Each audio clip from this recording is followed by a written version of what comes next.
दोस्तों, क्या आपके पास सेमी ऑटोमेटिक वॉशिंग मशीन है जो कि टाइमर को घुमाकर ऑन करने पर मोटर सिर्फ गुनगुनाती है और यहाँ पर जो स्पिन वाली टप ड्रम होती है ये घूमता नहीं है? अगर इसी तरह की आपके मशीन में प्रॉब्लम आ रही है तो मैं इस वीडियो में गाइड करता हूँ। बहुत सिंपल छोटी सी प्रॉब्लम कई बार आ जाती है। हो सकती है मेरी इस वीडियो को देखकर आपकी जो वॉशिंग मशीन में प्रॉब्लम सेम इसी तरह की होगी, तो आप बहुत सिंपल तरीके से अपनी मशीन को ठीक कर पाएंगे। तो चलिए दोस्तों, मैं गाइड करता हूं कि आखिर मशीन के अंदर क्या प्रॉब्लम आया होगा। तो दोस्तों, हमें सिंपल इतना करना है कि ये जो वॉशिंग मशीन है इसको प्लग से इसकी पावर वायर को निकालने के बाद मशीन को इस तरह से घुमाएंगे।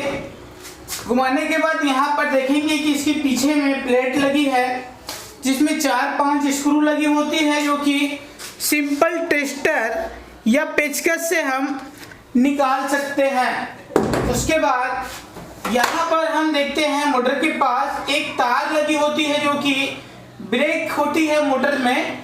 ये जो देख रहे हैं तार ब्रेक वाली जो कि टूट चुकी है, जिसके कारण से ये जो रस्सी टूटने के कारण से मोटर में ब्रेक लगी होती है और हम उसको ऑन करते हैं तो गुनगुनाता है और सिर्फ मोटर चल नहीं पाती ब्रेक लगी होने के कारण। तो हमें सिंपल यहाँ पर चेक करनी है, शायद तार जो है टूट तो नहीं गई है, तो उसको यहाँ पर हमें फिर से बांधनी है अच्छे से।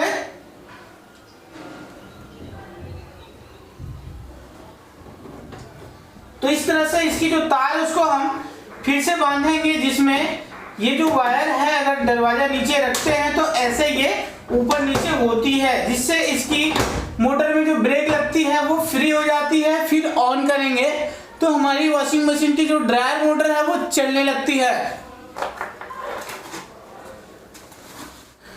तो दोस्तों, इस तरह से बहुत छोटी सी कई बार सिंपल सा प्रॉब्लम हो जाती है जो कि ब्रेक तार टूट जाती है, जिसके कारण मोटर में ब्रेक लग जाती है और मोटर नहीं घूम पाता।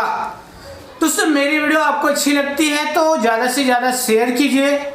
मैं फिर मिलूंगा वॉशिंग मशीन से जुड़ी एक नई वीडियो लेकर नई जानकारी के साथ। मेरी इस वीडियो को देखने के लिए आपका प्रेम पूर्वक दिल से बहुत बहुत धन्यवाद।